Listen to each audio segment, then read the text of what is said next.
Ya, selamat malam, ketemu lagi dengan duo tuh. Dengan duo tuh. Udah lama kita nggak kenalin diri, mereka Iya, banyak yang jangan-jangan yang masih kenal atau udah lupa ya siapa ya ini ya? Nggak jelas lagi siapa ini. udah nggak dikenal ya. Silakan Pak, berkenalan. Mulai dari sebelah kanan saya adalah Yang gabung belum? Ada Apio, Pak. Iya, Pak. Ya, ditunggu dulu. Kita tunggu teman-teman bergabung. ya Ibu Giovanna Sayuti udah bergabung, Ibu Nurul Hapsari bergabung Lala. lagi, terima kasih. Lala juga sudah gabung. Bu Lala gabung, terima kasih. Terima kasih. Ya, siapa lagi gabung?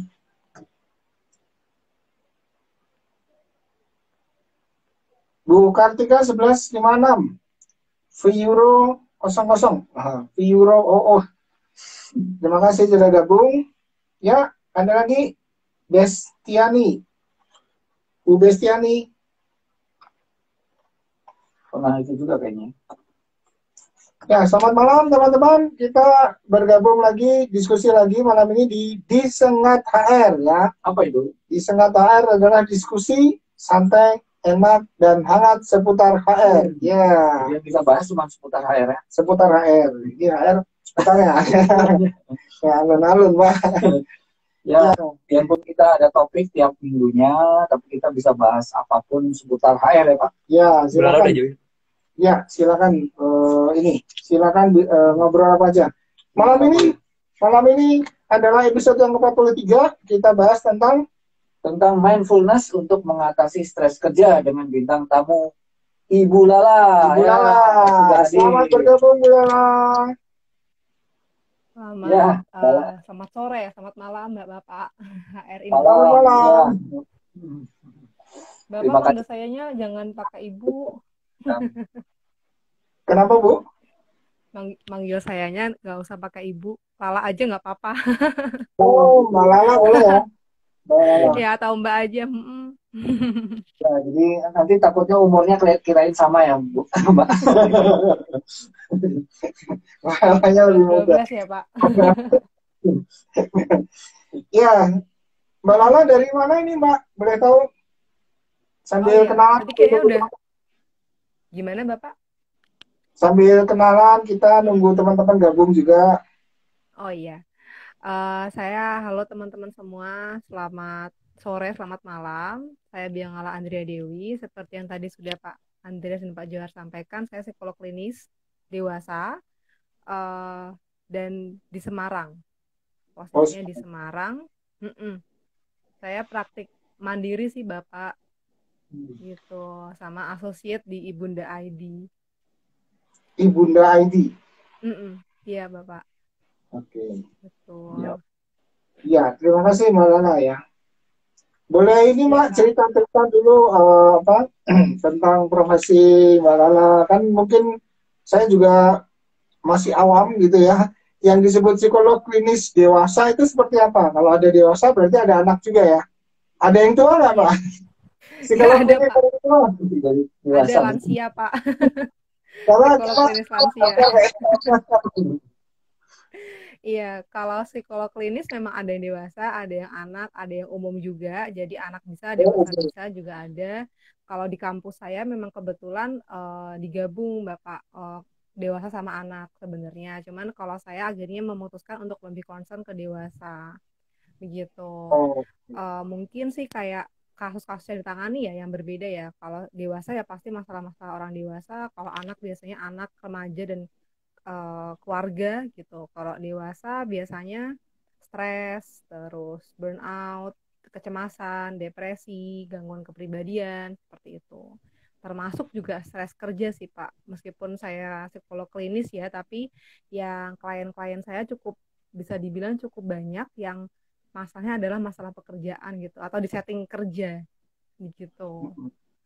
Iya. Berarti saya harus ke Mbak Lala nih kayaknya. Semarang ya. Saya anterin Pak Andreas ke Mbak Lala, saya belanja lumpia. Saya beli lumpia. Oh iya, benar Semarang lumpia ya, sama Bandung. Sama Bandung. Iya. Jadi kalau boleh tahu, jadi sebenarnya apa sih bedanya nih? Ada psikolog yang apa nih, terus ada yang klinis, terus misalnya kalau yang di perusahaan tuh apa? Hmm. Terus kadang kita tuh kalau misalnya saya punya kayak apa ya, saya pengen konsultasi, nah itu harus ke psikolog yang mana gitu. Boleh Oh, dijelaskan, Pak? oh iya. Em, yang membedakan sih lebih ke settingnya sih Bapak. Kalau misalnya tadi klinis biasanya memang personal, pribadi, eh, apa ya, pengembangan diri seperti. Tapi juga Pio juga bisa sebenarnya kalau mau ke pengembangan diri, terus ke bakat minat bakat seperti itu. Pio masuk psikolog, psikolog industri organisasi ya. Biasanya masuk ke HRD seperti yang di HR Industry Society ini, teman-teman Pio di situ settingnya kerja, kemudian industri, apalagi ya biasanya. Kalau pendidikan, ada lagi pendidikan itu biasanya settingnya di sekolah, uh, merancang kurikulum. Terus kalau di tempat saya, di kampus saya dulu biasanya anak-anaknya lebih banyak kalau mau belajar yang di psikolog pendidikan, seperti itu. Kalau klinis Oh, yang tadi, misalnya mengalami stres, mengalami burnout, secara psikologi mengalami hal yang tidak nyaman. Psikologi itu tidak hanya jiwa, tidak hanya perasaan, tapi juga kognitif juga. Misalnya pengen tahu kemampuan belajar, ke psikolog bisa seperti itu. Pengen tahu minat bakat, ke psikolog bisa. Jadi kalau dokter fokusnya di kesehatan fisik, kalau psikolog klinis khususnya fokusnya di kesehatan mental. Mental di sini bisa perasaan dan pikiran seperti itu. oh, Iya, iya. maksudnya gitu ya. Kalau menolak tua, Mas, ada Psikolog lansia, Pak. Kalau Oh, bagi lansia. masuk lansia ya, Mas. Kalau itu kan 50 ke atas itu masuk lansia. masuk lansia ini. Setengah abad ya. Ya, Pak. Oke. Tahu ya. Jadi kita jadi tahu nih. Soalnya kan kita mungkin lebih sering ketemunya tadi ya psikolog perusahaan mungkin ya. Jadi perusahaan psikologi bekerja di HRD di perusahaan. Kita mungkin lebih sering ketemu itu. Kalau ini jarang, tapi sebenarnya tadi ya bisa untuk apa tadi stres kerja tadi ya. Yang mau dibawakan Mbak Lala nih tentang stres kerja ya. Ya Mbak. Iya, Pak. Ini apa namanya? Boleh tahu Mbak Lala dari universitas mana tadinya? Di Oh Semarang juga? iya. Enggak, Bapak. Saya dari UGM. Oh, BM. Ya, dari Jogja gitu. Tadi ngomongin gudeg ya, Pak ya. Di Jogja Iya, ada sate Madura. Nggak dengar tuh gudeg. Iya, Pak, saya dari Gudeg keluar kan? UGM. Kalau saya memang dari Jogja, Mbak. Iya, Pak. Dari kecil. Oh, Ya, dari kecil dari di Jogja. Jogja. Kecilnya di Jogja. Wah, Aslinya iya, di iya, Jogja. iya. Bahagia saya di sana, Mbak. Kecil di Jogja. Kayak semua orang bahagia di Jogja ya, Pak ya. Oh kan, benar. Jogja itu emang bahagia. Nyambung. Gue nyambung ya, makanannya murah, enak-enak Oh, gitu. gitu. Situasinya enak gitu. Mm-mm. Ya, Mbak. Terima kasih. Mungkin kita bisa mulai ya, Mbak. Kita bahas satu-satu. Mau mulai dari mana? Silakan, Pak. Iya, Mulai silakan. dari mm-mm. Karena mau bahasnya mulai dari apa? Kalau di judulnya kan mindfulness, mengatasi Mm-mm. stres kerja. Nah, Mm-mm. kita belah-belah dulu. Mau yang untuk dulu atau mindfulness? Apa itu mindfulness? Mindfulness. Nah, kita juga perlu, Mindfulness-nya dulu. kantor juga perlu pengen tahu, Mbak. Oh Mindfulness. iya, Mbak. Mm-mm. Oke, baik Bapak. Saya izin share dan menjelaskan sedikit. Nanti Ya, kalau untuk yang masalah stres kerja mungkin nanti saya juga tanya-tanya ke Pak Johar dan Pak Andreas ya Pak ya. ya. Stres kami. Lebih berpengalaman maksudnya untuk menghadapi stres kerja. Ya, sebenarnya kan mindfulness ini sudah dari lama. Lahirnya dari biksu-biksu Buddha gitu Pak sebenarnya. Kalau secara simpel kita lihat sebagai meditasi. Cuman sebenarnya mindfulness itu tidak hanya sebagai meditasi. Meditasi atau latihan napas adalah salah satu bentuk latihan mindfulness. Nah, mindfulness sendiri itu apa? Mindfulness itu adalah kita menyadari apa yang terjadi saat ini di sini tanpa menghakimi, tanpa melabel dan tanpa berusaha untuk mengubahnya dengan buru-buru. Maksudnya gimana? Maksudnya adalah kadang kan kita jadi stres atau kita jadi capek secara mental karena kita tuh kebanyakan mikir yang sudah berlalu gitu. Atau kita mikirin yang nanti ke depannya gimana ya gitu. Nah, sedangkan mindfulness membantu kita untuk lebih ke fokus sama apa yang saat ini terjadi di sini, saat ini. Gitu, Pak. Jadi kan kalau mau dikaitkan nih, Pak, dengan stres kerja, kadang kita lagi ngerjain sesuatu tapi pikirannya nggak di situ. Pikirannya, aduh ntar sore makan apa ya gitu. Sesimpel itu misalnya. Atau ntar siang kita mau makan apa, ntar istirahat mau kemana kayak gitu. Nah, atau ya kayak kita semua seperti itu ya Pak ya. Nanti siang makan apa. Ya terus ya atau juga bisa terjadi misalnya lagi di kantor, lagi kerja tapi kepikiran tadi di rumah bertengkar sama pasangan atau lagi kerja mikirnya kemana-mana kayak gitu. Jadi mindfulness membantu kita agar pikiran kita tuh kembali lagi ke apa yang saat itu sedang kita kerjakan, sedang kita lakukan. Begitu Pak. Jadi tidak hanya untuk stres kerja sebenarnya, basicnya mindfulness bisa membantu kita untuk lebih mengolah pikiran, mengolah fokus kita di semua setting. Nah, karena ini kaitannya dengan stres kerja, ya dia juga bisa untuk mengurangi atau mengolah stres kita saat kita bekerja. Begitu Pak. Secara garis besarnya. Jadi secara singkatnya apa, Mbak? Mindfulness adalah sebuah metode atau sebuah... Nah, ya. Metode bisa, kalau saya lihat malah sebagai gaya hidup sih Pak. Lebih ke... Iya, karena namanya manusia gini, kita tuh kan nggak bisa mengosongkan pikiran Pak. Itu yang pertama. Kita nggak bisa mengosongkan pikiran kita tuh pasti akan terus macam-macam isinya gitu. Ada istilahnya monkey mind atau pikirannya seperti kera. Kera tuh kan dari pohon satu ke pohon lain, kemana. Mengingatkan sesuatu. Saya biar keren. Ya seperti itu Pak. Kera tuh main lari kemana seperti pikiran kita juga kadang detik ini lagi mikirin ini tiba-tiba nanti mikir yang lain. Mungkin teman-teman yang pada nonton live Instagram ya lagi nonton sih sama aktivitasnya, cuman kita nggak tahu pikirannya kemana, bisa kemana-mana, bisa wandering kemana-mana. Nah itulah yang membuat kita kadang jadi capek secara pikiran, secara mental juga. Maka itu ada hadir mindfulness sebagai kita belajar untuk ya sudah apa yang saat ini di sini ya kita di sini aja, nggak kemana-mana. Misalnya kayak saya sekarang lagi di ruang kerja saya lagi melakukan live Instagram gitu misalnya. Ya saya fokus atau saya mindful untuk di ruang kerja melakukan live Instagram. Kan mungkin banget terjadi tuh Pak ketika kita lagi kerja tadi kan pikirannya kemana-mana, pikiran di mana-mana. Nah itu justru yang membuat kita semakin jadi mudah capek secara mental, capek secara pikiran seperti itu. Oke. Tapi memang cenderung orang seperti itu ya Mbak. Kalau itu memang pikiran pasti kemana gitu, nggak bisa ke satu.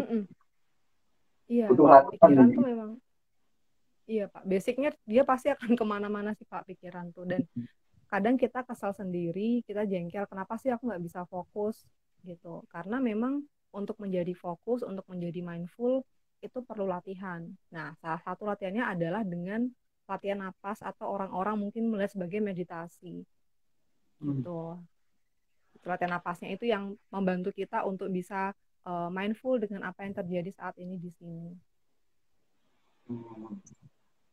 Iya Pak, sering tuh pikirannya kemana-mana. Gimana caranya narik? Nah, supaya itu Pak.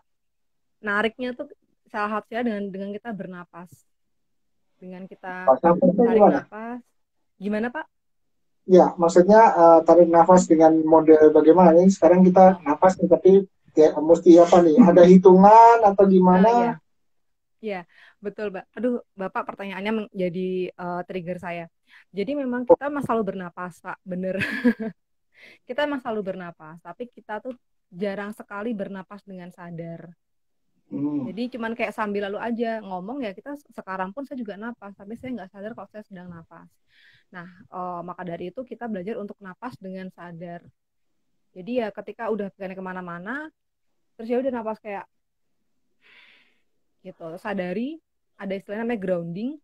menyadari apa yang saat ini saya lihat, kayak misalnya oh saya melihat depan saya ada HP, terus ada papan tulis, ada lemari. Biasanya kita sebut 5 barang yang kita lihat, melihat 5 barang yang kita lihat sama apa yang kita dengarkan juga bisa. Jadi kita kembali lagi ke saat itu. Benar kata Bapak tadi, kayak kita kembali set gitu. Dengan cara bernapas, dengan cara kita nyebut atau mention barang-barang atau hal yang kita lihat saat itu. 5, apa yang kita dengerin. Oh, aku dengar suara misalnya kipas angin, dengar suara AC. Nah, itu membantu kita untuk kembali lagi ke saat itu di situ. Gitu. Jadi nafasnya nggak ada teknik khusus ya, pokoknya bernafas gitu aja secara sadar gitu maksudnya. Iya Pak, betul. Untuk teknik khususnya sih, kalau untuk pemula sih napas biasa saja, lebih ke belajar untuk mengamati udara masuk, udara keluar. Biasanya gitu Pak. Kadang kan kita meskipun sudah bernapas, tapi pikirannya tetap kemana-mana. Nah, maka dari itu kita belajar untuk, oh ada udara masuk, udara keluar, udara masuk, udara keluar. Itu salah satu latihannya sih Pak. Boleh juga dengan tadi yang grounding tadi, kayak sudah sadar bahwa loh, kok aku malah mikir kemana-mana ya, kok aku mikir ke tadi atau ke besok gitu misalnya. Kita langsung menyadari, kita sadar bahwa oh depanku ada laptop, ada pekerjaan ini yang memang sedang aku harus kerjakan saat ini. Begitu. Iya. Waduh, Ini perlu latihan ya Pak ya. biasanya kita nggak bisa napas ya. Iya, Nah, apakah ada semacam apa ya? Misalnya gini, setiap pagi kita belajar itu sehingga atau kapan aja atau ketika stres baru kita melakukannya. Oh, iya betul banget Pak.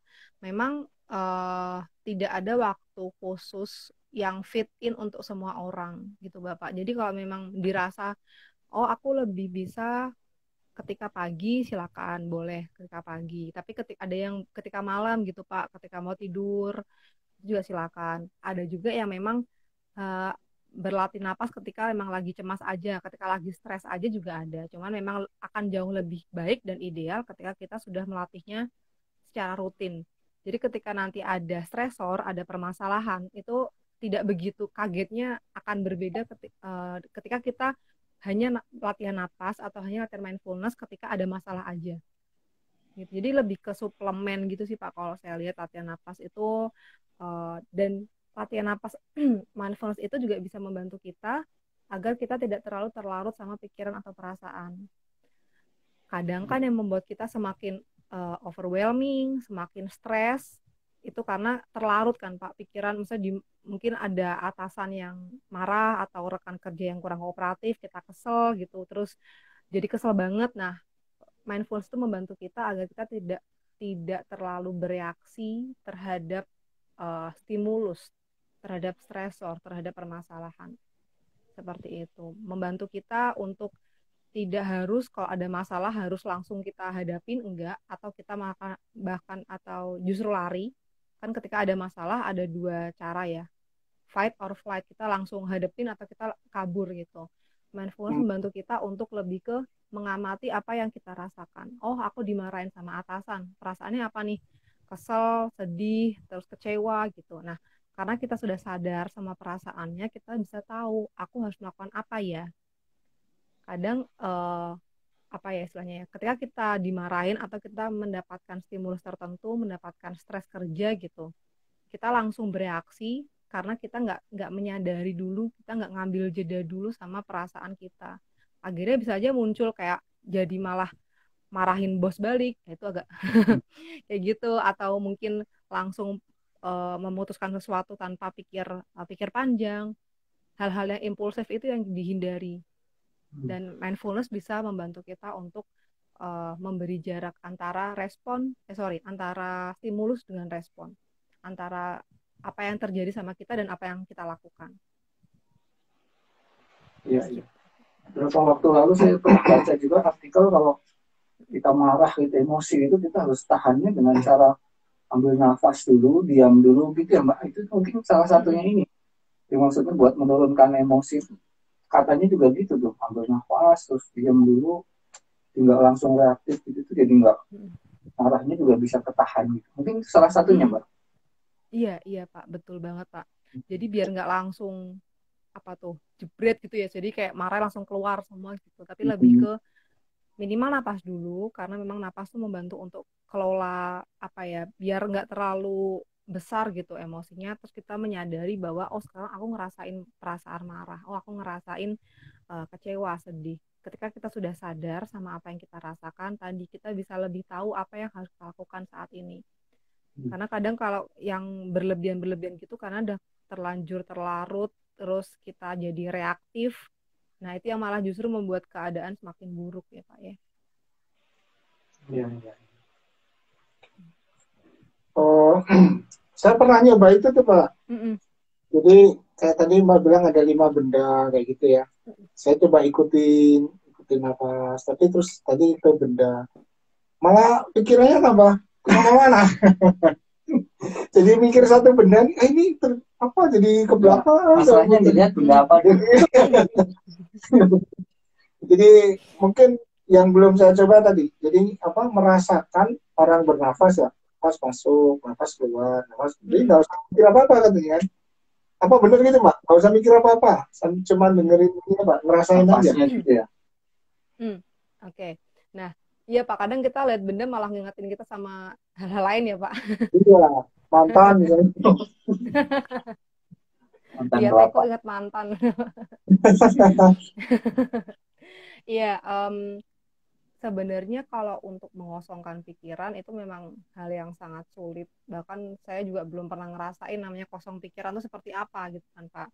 Nah, goalnya, tujuannya mindfulness ini bukan untuk mengosongkan pikiran, tapi lebih ke mengamati apa yang kita pikirkan.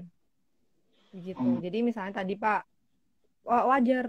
Misalnya dia Bapak apa namanya bernapas, lagi ngamati napas nih, napas amatin udara masuk keluar, tiba-tiba muncul pikiran gitu kan Pak, atau muncul yang di mana segala macam gitu. Nah tugasnya adalah mengamati yang pikiran masuk. Oh aku kepikiran teko gitu. Terus habis itu oh ya sudah enggak apa-apa, napas lagi.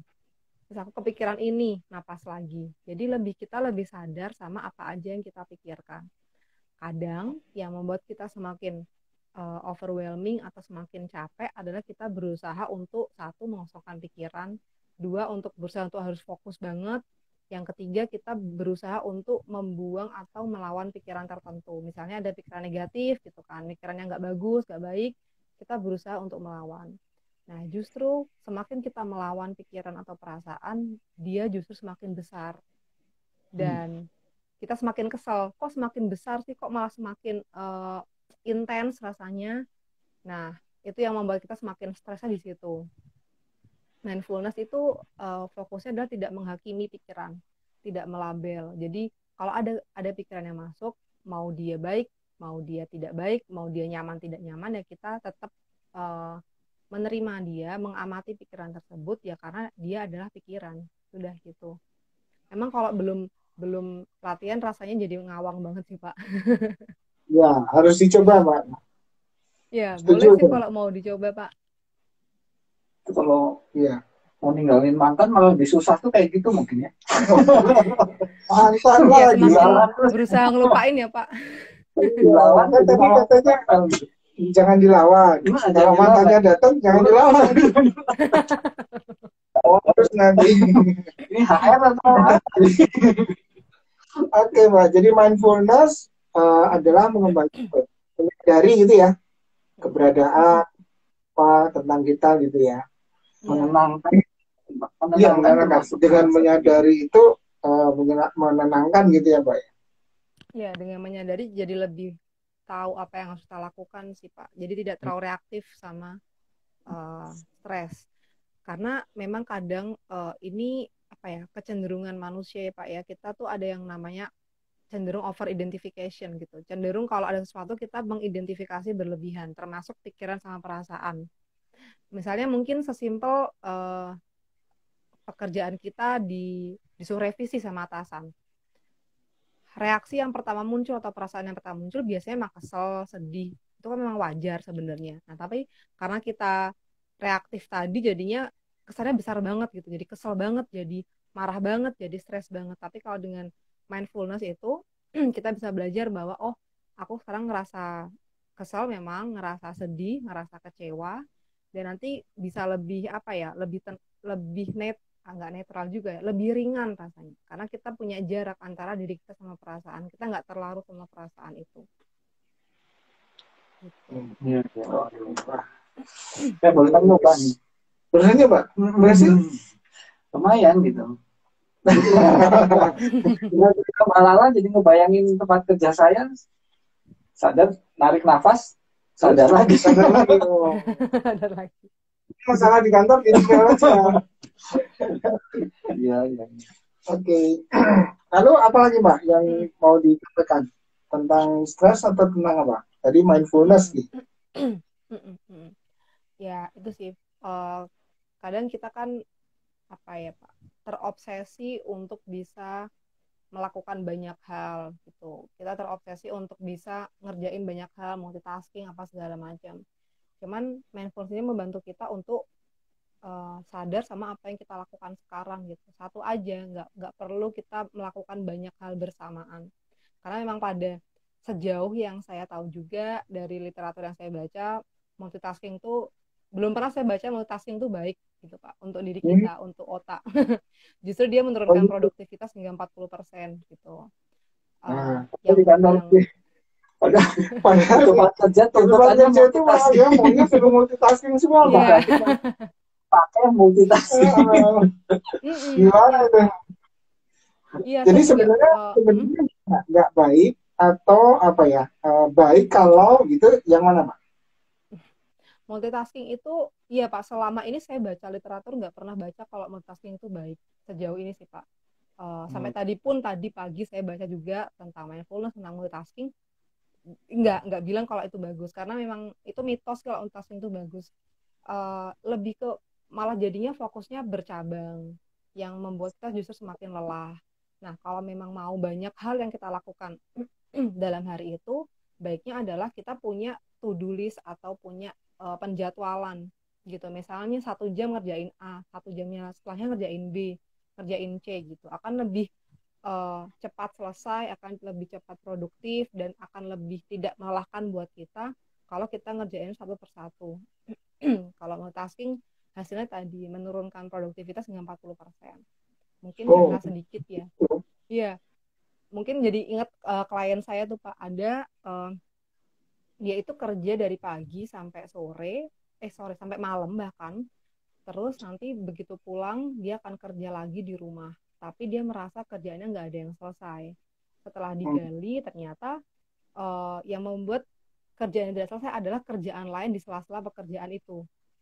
Gitu. Dan itu kan jadi namanya apa ya, istilahnya multitasking ya Pak, karena dia lagi kerja sesuatu dituntut untuk ngerjain yang lain di tengah-tengah, akhirnya nggak ada yang selesai, justru malah menurunkan kepercayaan diri dia, lebih ke efikasinya menurun, kepercayaan diri dia untuk bisa mengerjakan sesuatu jadi menurun, dan berdampak juga ke harga diri waktu itu klien saya. Jadi ternyata bisa sepanjang itu dinamikanya kalau kita mengerjakan sesuatu tuh tidak fokus begitu. Itu sih Pak yang paling saya ingat dari klien saya waktu itu. Ekstrimnya multitasking. Jadi sebenarnya apakah sebenarnya mungkin salah pengertian ya Mbak ya? Maksudnya gini, multitasking maksudnya gini, pekerjaan yang banyak itu bisa saja dilakukan dalam satu hari, tapi kita harus punya prioritas dan menyusun jadwalnya, gitu ya? Bukan berarti satu waktu. Iya, bukan berarti dalam sekali lakukan satu waktu bisa semua pekerjaan dipikirin aja. Belum tentu baru dipikirin aja. Mungkin betul banget Pak, seperti itu. Diprioritaskan dulu sama kita jadwalin kira-kira berapa jam ngerjain ini, dan kalau bisa dikurangi sekali distraksinya gitu Pak. Kadang kan yang bikin distraksi itu malah HP ya Pak. Medsos, HP gitu kan. HP bikin distraksi. Iya, setuju Pak. Iya bener, sayang banget waktunya yang kita bisa kerja produktif malah kita buka sosmed, buka Instagram, buka WA gitu. Nah, maka bener kata Bapak tadi, diprioritaskan mana aja yang penting, kemudian kita atur jadwalnya. Kalau kita rasa semuanya penting, berarti itu ditanyakan kembali, kita bisa nggak memprioritaskan pekerjaan kita. Gitu sih Pak. Iya, penting belum tentu mendesak. Ya. Ya, apa namanya urgent importantnya ya Mbak ya, urgent Mm-mm, important. mm-mm.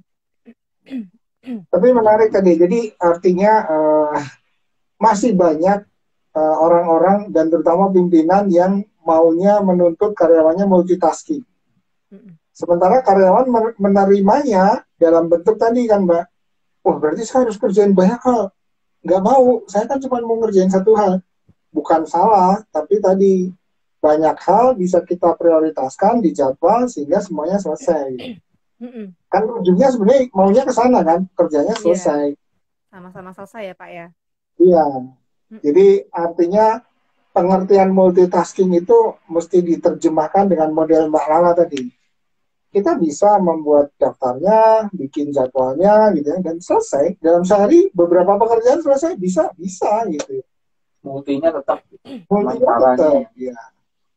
Tapi nggak mungkin, tapi jangan sampai pas lagi ngerjain ini, terus ke distract sama pekerjaan yang lain. Nggak akan selesai dua-duanya. Gitu ya Mbak ya? Jadi kurang maksimal juga sih Pak. Ya, Mungkin kurang ya maksimal. ada dua sih, antara nggak selesai tadi sama yang satunya lagi selesai tapi tidak semaksimal kalau kita bisa mindful di satu pekerjaan Ya. gitu. Itu yang efeknya stres juga kan. Jadinya Iya. stres. Stres karena nggak selesai, sini nggak selesai, marahin bos kan. Nah, Iya, soal betul. stres kan Mbak, ada orang stres tadi dengan banyaknya pekerjaan. Ada stres juga karena orang itu dikejar waktu, Iya. deadline. Ada stres karena Nggak ada kerjaan ada juga tuh. Nggak Iya. ada kerjaan. kemarin bulan Maret itu gitu Mbak. Kerjaan ya mau apa, mau training nggak bisa, mau WFH apanya yang gitu. Tadi apa? Banyak kerjaan stres, deadline stres. Mm-mm. Nggak bisa melakukan tapi dipaksa melakukan stres juga ya Mbak. Iya. Bisa nggak Mbak diobati dengan mindfulness? Oke. Eh, tadi sih Pak, sebenarnya mindfulness ini memang punya banyak manfaat. Kayak misalnya tadi mengolah stres kita, membantu kita biar nggak reaktif terhadap sesuatu, terhadap permasalahan, membantu fokus juga sebenarnya. Terus kemudian ada satu lagi yang dibantu mindfulness adalah kita bisa lebih logis atau lebih apa ya, ketika mendapatkan stres negatif yang nggak nyaman gitu, kita bisa lebih fleksibel untuk mengatasi permasalahan tersebut. Memang bisa bermanfaat itu mindfulness, cuman syaratnya adalah dilatih gitu. Jadi kalau cuma 1-2 kali latihan mindfulness dan kita berharap dapat manfaat banyak itu, ya mohon maaf nggak Belum. bisa gitu kan. Iya, sama Berapa seperti berapa lama? setiap orang berbeda-beda sih Pak, setiap orang berbeda-beda gitu. uh, ada yang nyaman untuk latihan setiap hari rutin sendiri di kamar, ada yang nyaman bareng-bareng tapi sekalinya latihan lama setengah jam jadinya, dan itu setiap orang berbeda-beda waktunya sampai dia bisa apa istilahnya ya, mendapatkan manfaatnya. Kalau pengalaman saya sih dulu, salah satu yang dibantu oleh mindfulness adalah saya bisa itu tuh tidak begitu reaktif terhadap stres. Jadi kalau ada permasalahan, ada hal yang di luar ekspektasi saya, sudah tidak sekaget dulu gitu. Kalaupun stres, sudah tidak stres dulu. Jadi itu salah satu dampak yang saya rasakan. Kalau saya waktu itu berlatihnya berapa lama ya? Um, Hitungan bulan sih Pak, hitungan bulan. Tapi ya kembali lagi karena psikologi fokusnya pagi, Kak, saya klinis ya Pak ya, jadi kita percaya bahwa setiap orang punya uh, uniqueness-nya masing-masing gitu, prosesnya setiap orang berbeda-beda. Jadi mestinya para atasan itu dikasih mindfulness supaya kalau dengar kabar target nggak tercapai apa gitu kan, nah dulu gitu. Tarik nafas. Ya Mbak ya, harusnya atasannya diajar dulu. Atasan bawahan juga. Bawahan tuh kalau apa namanya dimarahin balik kan ya, jadi kita mesti sadar. Ya, ini ada sebenarnya nih menarik. Ada Bu Jen Palayung dari Bangka. Dia memang HR tapi kerjanya kayaknya banyak sekali. Sayangnya jaringannya tidak support. Jadi dia ada di site, di kebun. Nih beliau sering ikut disengat. Mungkin pengen tahu tapi jaringannya nggak support. Oke, selamat malam Bu Jen, makasih. Ini banyak yang lain juga nih. Ibu Dewi Sarvisi, Mbak Blum, Pak Dana gitu ya. Ya teman-teman, Mungkin ada yang dari Semarang juga, Bapak Ibu, tetangganya Mbak Lala. ya yang mau bertanya boleh ya, sudah silakan. Dari tadi kita udah bahas banyak banget nih, mindfulness, stres gitu ya, banyak-banyak hal. Ya, oke. Baik. Mbak Lala juga nanti menyiapkan pertanyaan untuk itu ya, sengatos ya Mbak. Bisa buat teman-teman sengatos ya. Biar dapat voucher 25.000. Wah, Baik, karena belum, jadi kita aja yang nanya Om. Belum ada menarik juga ya. Menarik. Buat saya sih satu hal baru sekali sih enggak ya, cuman ya kalau di tempat kerja, apalagi tadi bicara multitasking, ada hal-hal yang kita tadinya nggak terlalu ini ya, nggak terlalu juga gitu. Ya artinya bahwa sebenarnya multitasking itu tadi nggak ada yang bilang baik gitu ya. Tapi yang benar sebenarnya terjemahannya mengerjakan pekerjaan yang banyak diatur gitu ya supaya selesai. Bisa mengerjakan banyak pekerjaan, bukan berarti ya memang pekerjaannya banyak gitu harus diatur gitu ya. Ini ada keterkaitan sama trauma nggak ya? Kalau trauma kan kadang orang berpikir ini juga yang negatif terus gitu ya, terhadap sesuatu. Mindfulness itu bisa ini juga nggak ya? Oke. Untuk healing trauma gitu ya Pak ya. Mindfulness untuk mengobati trauma bisa jadi modalitasnya, cuman yang lebih fokus adalah traumanya diobati dulu Pak. Jadi mindfulness support gitu. Mindfulness sebagai modalitas lain, tapi traumanya tetap di healing dengan cara lain. Bisa untuk mensupport sih Pak mindfulness itu. Jadi memang gimana Pak? Ya soal di tempat kerja juga orang ada aja yang traumanya kadang kalau biasanya salah kerjaan terus salah dimarahin gitu. Kadang orang juga stresnya kan karena itu gitu. Terus dimarah. Jadi dia sama kerjaan jadi serba salah gitu. Iya sih, sering dimarahin, sering direvisi gitu ya Pak ya. Karena tadi nggak sesuai target ya Pak Johar. Jadinya dimarahin sama atasannya. Di stresnya karena itu. Berarti trauma ini harus disembuhkan dulu gitu ya. Ada pertanyaan Mbak Lala? Iya Pak. Dari Bu Jen Palanyuk ini dari Bangka. Kira-kira gimana Bu menerapkan atau membuat mindfulness untuk atasan yang moody? Kalau ada masalah langsung spanning, langsung stres, langsung naik darah, langsung marah gitu ya. Jadi ini bagaimana kita dengan mindfulness mungkin ya Bu Jen ya menghadapi atasan yang moody. Ya, pokoknya gampang tersulut gitu. Gampang tersulut ya. Betul. Iya. Gimana kalau menghadapi atasan atau mungkin gak hanya atasan sih, orang lain atau rekan kerja yang moody. Dan kalau atasan sih mungkin fokusnya jadi ini ya, jadi bikin iklim kerja nggak enak. Kalau atasan marah kan rasanya kerjaannya jadi nggak enak semua gitu. Gimana cara menghadapinya? Memang mindfulness bisa bantu kita tadi, bisa membantu kita untuk tidak bereaksi berlebihan terhadap stresor. Oh ya udah, menyadari bahwa kalau atasanku marah, atasan saya moody, ya itu adalah hal yang tidak bisa saya ubah. Dan saya akan tetap melakukan apa yang saya bisa. Jadi perasaan kita atau pikiran kita tidak terpengaruh oleh apa yang di luar diri kita. Itu juga bisa dibantu oleh mindfulness. Memang kalau bos marah, terus bos moody, itu memang membuat kita kayak jadi sepaneng, jadi kerjaannya nggak enak apa segala macam, itu wajar. Cuman kalau kita bisa menyadari bahwa memang dia orang yang seperti itu dan kita tidak begitu terpengaruh sama apa yang dia reaksi, apa yang dia lakukan, ya itu cukup membantu juga sih dengan mindfulness. Kayak tadi yang pengalaman saya juga Pak, dengan mindfulness ini tidak begitu sama ada masalah, sama ada stresor, ada orang lain yang mungkin bereaksi apa, saya tidak begitu bereaksi. Jadi kayak lebih berkurang gitu reaksinya. Bisa. Atau boleh juga ngajakin ini dari HR-nya ngajakin untuk latihan mindfulness bersama-sama juga bisa. Gitu. Sekarang banyak latihan mindfulness di kantor. Kalau Bapak mungkin pernah dengar namanya Mas Aji Santoso Putro, itu salah seorang praktisi mindfulness juga, sudah ke berbagai kantor, berbagai industri sih gitu. Jadi memang sekarang sudah banyak latihan mindfulness untuk kelola stres di kantor. Jadi bosnya juga sekalian ikutan mindfulness gitu biar nggak gampang spaneng.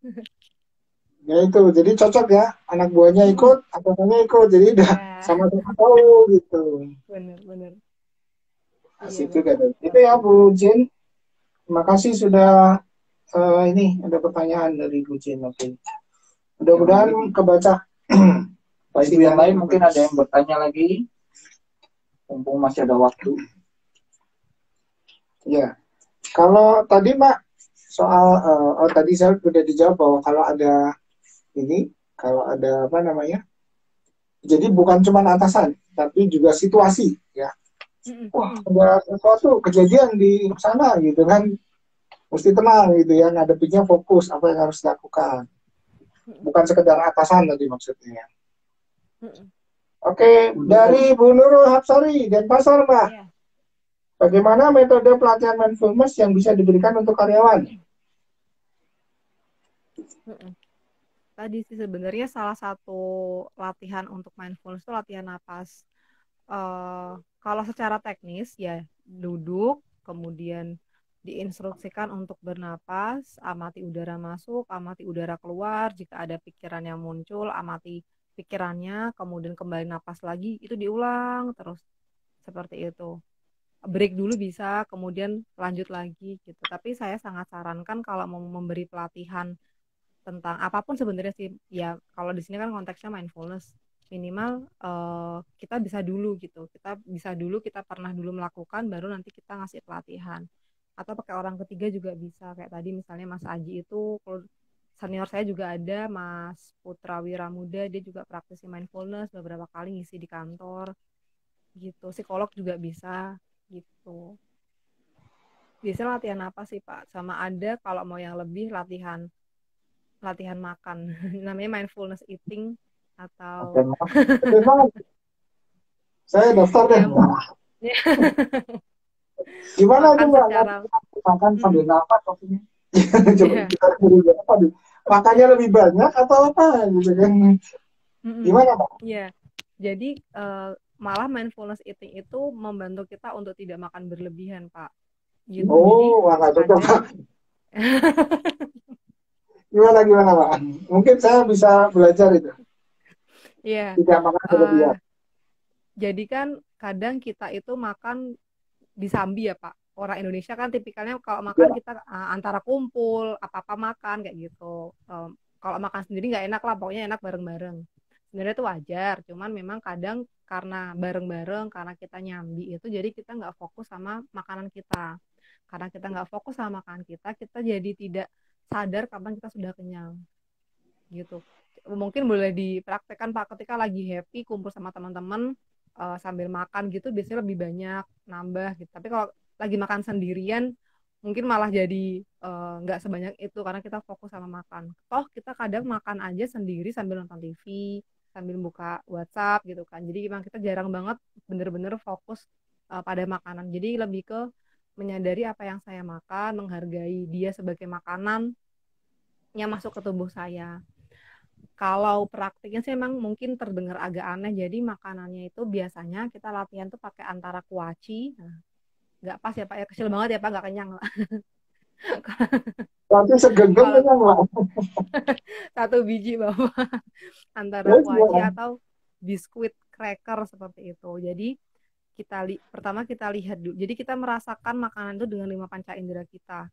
Kita lihat, kita hirup dulu, bahkan kita dengarkan juga, jadi digesek-gesek gitu, kemudian kita masuk pelan-pelan, terus kita kunyahnya juga nggak yang langsung, tapi kunyahnya pelan-pelan sekali, kemudian kita rasakan makanan itu turun ke leher, kemudian habis seperti itu.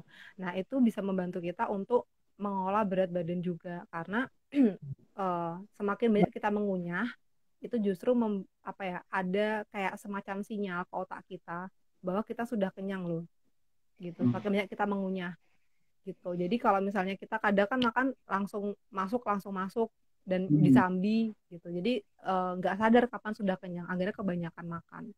Nah, mindfulness eating ini juga membantu kita untuk bisa mengelola apa yang masuk ke dalam diri kita, gitu. Itu dua macam latihan yang biasanya dilakukan kalau kita mau latihan mindfulness, Pak. Napas sama mindfulness makan itu. Jadi kalau orang kurus mah sudah menyadari itu. Makan tuh. Orang gemuk menyadari itu. Kalau jangan saya dong. Tapi betul Mbak itu kalau pernah satu waktu saya pernah melakukannya, jadi makan nggak pakai HP gitu ya, dan ngerasain satu-satu gitu. Karena waktu itu banyak kan makan, besoknya jam lagi makan lagi.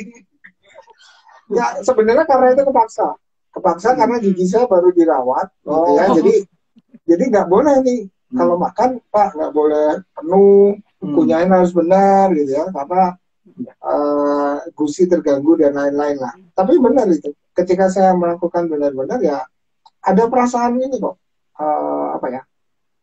nyadar gitu ya. Cuman karena seringkali makan itu tadi, udah mau waktunya, jadi makan cepat-cepat dan sebagainya. Buru-buru. Itu merusak juga. Jadi makan disambi itu memang merusak juga. Ya, ada lagi. Wah, mulai banyak nih Mbak. Iya Pak. Saya Setia Tama. Jadi mindfulness itu lebih ke bagaimana kita menghadapi hal-hal di luar diri, Mbak. Ini ya Mbak. Bagaimana kita menyesuaikan dan menghadapi hal-hal di luar diri. Dan bagaimana hal-hal di luar itu harus menyesuaikan kita. Nah ini yang kalimat terakhir nih Mbak. Bukan tuh. Bukan bagaimana hal-hal di luar. Bukan hal-hal di luar. Oh ya, jadi menyesuaikan di luar. Gimana Mbak Nala? Okay. Bisa kebaca nggak Mbak? Bisa Pak, bisa. Itu Mbak. Dari Setia Tama. Iya. Nah, mindfulness itu lebih ke daripada kita buru-buru bereaksi, kita berlatih atau belajar untuk melihat apa yang ada dalam diri kita. Gitu Pak. Kita melihat apa yang bereaksi dalam diriku daripada aku buru-buru bereaksi terhadap sesuatu hal. Kalau ada analoginya seperti ini ada cerita fabel yang menganalogikan mindfulness seperti apa. Jadi di sebuah hutan, mungkin saya cerita dikit ya Pak ya, biar teman-teman juga mungkin bisa lebih paham. Di sebuah hutan itu ada kura-kura. Nah, si kura-kura lagi jalan-jalan aja biasa, kan dia lambat tuh Pak gerakannya. Dia lambat, nggak bisa buru-buru, dia lagi nyantai. Kemudian datang rubah. Nah, di pikirannya kura-kura adalah, waduh, aku bakal diserang nih sama rubah. Nah, sedangkan di pikirannya si rubah, wah ada makanan nih buat aku hari ini. Kan dia mau menerkam si kura-kuranya. Kura-kura kan bingung Pak, dia mau lari juga nggak bisa, pasti kalah sama rubahnya, dia harus apa? Akhirnya si kura-kura ini masuk ke dalam tempurungnya. Gitu, dan dia menunggu sampai rubahnya akhirnya hilang sendiri atau pergi sendiri. Sama seperti mindfulness, kita memang kadang tidak harus buru-buru untuk bereaksi terhadap apa yang ada di luar diri kita, tapi kita lihat ke dalam, aku apa yang kurasain, apa yang kupikirkan, dan ya sudah masuk ke dalam saja. Nanti pelan-pelan permasalahan itu pun akan antara itu hilang sendiri atau kita bisa menghadapinya dengan lebih logis, dengan lebih tenang, seperti itu. Kadang-kadang karena kalau dilihat dari kura-kura tadi, dia mau lari, dia mau mau melawan, dia nggak bisa mau fight. Dia mau flight, dia mau kabur juga nggak bisa. Sama mungkin ada situasi di mana kita tuh mau maju nggak bisa, mundur juga nggak bisa. Maju kena, mundur kena. Ya sudah, kita diam saja, kita lihat ke dalam diri kita, kemudian menyadari apa yang kurasakan, apa yang kupikirkan, ya sudah, fokus di situ aja, tanpa harus buru-buru bereaksi. Seperti itu. Maksudnya bukan galpok lagi. Ya, ini dari komentar sih, dari belum terpikirkan, kayak makan Oreo gitu ya. Tadi ya mindful eating ya. Iya. Mm-mm. Dari Mbak Nurul Hapsari ini sharing juga mindfulness pelatihan yang saya pernah angkat di skripsi saya untuk ibu hamil dengan bantuan psikolog. Ingin mencoba implementasikan di tempat kerja sekarang karena stresornya cukup tinggi. Mm-mm. Ya, jadi Mbak Nurul ini pernah skripsinya tentang mindfulness dan pengen dicoba di karyawan. Kalau kemarin soalnya ibu hamil. Mm-mm. Terima kasih Mbak Nurul. Pak Furkon. Furkon, Assalamualaikum Pak. Bu, izin jika saya menemukan contoh kasus seperti orang yang mengalami gangguan apa nih? ADHD, ADHD. Ya. Adik-adik. gangguan bipolar, apakah bisa diterapkan pakai teknik mindfulness? Gimana Mbak? Mm-mm. ADHD Apa Attention deficit. disorder, apa Mbak? Ada disordernya gitu? Ya, Hyper apa? attention deficit gitu Pak. Jadi kayak agak susah fokus karena ya pikirannya kemana-mana. Terus biasanya kalau anak dengan ADHD tuh banyak tingkah lakunya macam-macam gitu, lari ke sana, lari ke Ya. sini gitu biasanya. Tapi ADHD pada dewasa juga bisa. Nah, seperti yang tadi saya sampaikan sih berkaitan dengan tadi pertanyaan Bapak kan ada kalau trauma gimana Mbak? Sama trauma gangguan psikologis memang baiknya diobati atau di healing. Apalagi kalau udah bipolar ADHD sih setahu saya memang wajib obat sih. Wajib obat dari psikiater. Dan mindfulness bisa membantu tadi sebagai suplemen, sebagai modalitas lain, sebagai supporter gitu. Tapi kalau untuk mengobati, saya nggak begitu yakin gitu. Jadi seperti suplemen itu mindfulness bisa lebih membantu kita, lebih support, tapi ya memang perlu diobati dengan fokus di gangguannya. Ya, berhubungan dengan pertanyaan tadi Mbak, terus seberapa efektifkah? Berarti kalau mungkin sudah terjawab atau belum Mbak? Iya, Seberapa itu Pak efektifkah? tadi. Efektif sebagai modalitas tambahan, sebagai membantu kita. Tapi yang paling penting adalah diobatin di gangguannya. Kalau bipolar, ADHD itu sudah perlu obat dan butuh psikoterapi. Ya. Jadi nggak bisa mengatasi sendiri, tapi pasti butuh obat ya tadi ya, ADHD dan bipolar itu butuh obat. Ya. Oke Mbak Lala, kita hampir berakhir. Boleh kasih kuis buat teman-teman Mbak? Aduh, kuis. Saya ini Pak yang kasih kuis Pak. Kenapa Mbak? Saya yang kasih kuis. Iya. Ya, apa aja pertanyaan apa aja? Yang apa jelaskan tadi boleh Mbak? Ini aja deh yang oh ya, apa ya? Ini aja deh. Apakah? Tapi jawabannya boleh ya tidak kan Pak? Jawaban tertutup boleh ya Pak? Biar gampang. Boleh. Buat teman-teman. Iya. Atau gini aja deh. Lebih baik mana? Single tasking atau multitasking? Wow. Ya, lebih baik mana single tasking atau multitasking? Oke, ya teman-teman, silakan 25.000 voucher. Jawab benar berapa orang? Banyak. Banyak ya. Ya. Pertanyaannya lebih baik mana single tasking atau multitasking?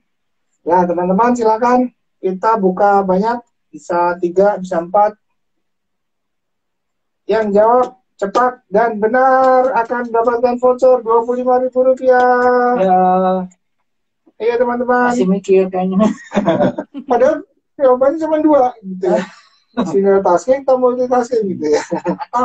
Atau. Pak Furkon, makasih. Ibu Siva Fadila, lebih baik single tasking. Yes. Betul nggak Pak? Atau kita tunggu jawaban yang lainnya? Tunggu jawabannya. Lebih baik single tasking karena lebih fokus dan hasilnya lebih maksimal. Oke. Terus Bapak atau Ibu nih? Multitasking nih, Pak atau Ibu Arah. Oke, ada lagi Bapak Ibu, silakan jawab dulu beberapa. Nanti kalau ada ini kita Bu Nabila single tasking. Oke, siapa lagi?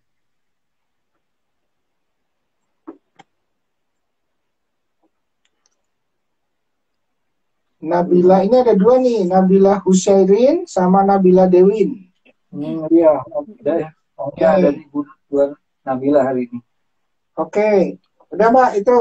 Jadi jawabannya? Jawabannya apa Mbak? Malala. Jawabannya single tasking. Single tasking. Berarti untuk Ibu Siva Fadila, Ibu Nabila Husyairin, dan Nabila Dewin. Oh, Mas Ade. Multitasking, multi-payment. Cuman saya juga dulu. Biasanya nggak gitu, Pak. Mau multitasking juga single payment, single salary, Sebenarnya multitasking, single salary. sebenarnya tetap Apa ya, double bonus, Pak. baik. Oke, baik. Sambil kita umumkan dulu ya, Mbak Lala ya. Jadi teman-teman yang tadi sudah memberikan pertanyaan juga ada sharing ya. Satu, Ibu Jen Palayuk ya, dapat voucher. Ya, teman-teman dapat voucher. Ibu Nurul Hapsari, Bapak atau Ibu T Setia Tama, Pak Furkon. Ya, Lalu yang menang ada Ibu Siva Fadila, Ibu Nabila Husyairin, dan Nabila juga ya. Devi. Ya, Bapak Ibu silakan kelihatan nggak? hubungi ini ya, Kasih nomornya aja. nomor WA-nya nggak kelihatan. Nggak kelihatan ditulis. Ya, Nanti kami teman-teman. tulis dulu nomor WA-nya untuk dihubungi yang mendapatkan voucher untuk konfirmasi ya bahwa mendapatkan voucher untuk IG live hari ini, dan paling lama seminggu dari hari ini. Itu atas nama Bapak Ibu, tidak bisa dipindah tangankan, jadi konfirmasinya juga harus dalam waktu seminggu, kalau tidak hangus ya. Ya, Bisa digunakan sampai dengan Maret 2021. Semua produk Bina Karir, training online, parenting, offline juga bisa ya. Offline bisa. Training offline juga bisa. 25.000 tapi tidak bisa diakumulasi Bapak Ibu untuk satu produk ya. dipakai sekali. Pakai sekali dan Tapi nggak bisa dijumlahkan. Bisa Nggak dijumlahkan. bisa dijumlahkan. Oke. Baik, ya hubungi nomor tersebut tadi ya. Ya, itu sudah dituliskan 08 11 21 09 001. Yes, baik. Baik, Ya, sudah di ujung waktu nih, Mbak Lala, kasih boleh ada pesan penutup kesimpulan. pesan penutup kesimpulan supaya kita nggak stres nih, Mbak. Apa ya, mungkin memang nggak mungkin kita bekerja tidak stres ya Pak, itu pasti, karena dalam satu hari kan banyak informasi yang kita dapat, banyak hal yang perlu kita lakukan, jadi sebenarnya wajar kita ngalamin stres. Nah, maka dari itu kita belajar untuk bukan menghindari stresnya, tapi lebih ke bagaimana kita mengolah stres tersebut. Salah satu cara yang bisa dilakukan adalah dengan mindfulness tadi, fokus atau menyadari apa yang saat ini kita lakukan, satu hal aja, kayak tadi single tasking aja satu, menghindari sebanyak mungkin distraksi, biasanya dari handphone, kemudian membuat skala prioritas. Jadi satu-satu aja ngerjainnya, tidak perlu harus berbarengan. Gitu sih, Bapak. Dan salah satu caranya dengan bernapas ya. Bernafas. Latihan bernafas. Lupa bernafas lewat. Iya, oke. Sip. Bisa latihan nafas sama latihan makan tadi, Mbak. Menarik itu. Kalau soal makan Pak Johar. Siap. Saya udah nggak perlu. Kalau latihan makan biar gemuk nggak ada ya, Mbak? Nggak usah. Pokoknya ditelan langsung masih gemuk. Baik. Terima kasih, Pak. Mbak Lala. Terima kasih, Bapak. Sebagai bintang tamu, mudah-mudahan di lain waktu dengan lain topik ya, Mbak. Nanti. Siap. Oke, Bapak, terima kasih banyak. Mohon maaf atas kekurangannya. Ya, sama-sama, Mbak Lala. Baik, Terima Mbak. kasih, teman-teman. Selamat malam, teman-teman. Terima kasih sudah bergabung. Ya. Ya, terima kasih sudah bergabung. Terima kasih semuanya, senator. Jangan lupa setiap Rabu kita diskusi lagi bersama kami Duoto, dan nanti juga ada bintang tamu ya. Ya. Sampai jumpa. Tetap sehat dan semangat. Sampai Sampai jumpa. ketemu. 18.45 sampai jam 20 waktu Indonesia bagian barat. Assalamualaikum warahmatullahi wabarakatuh.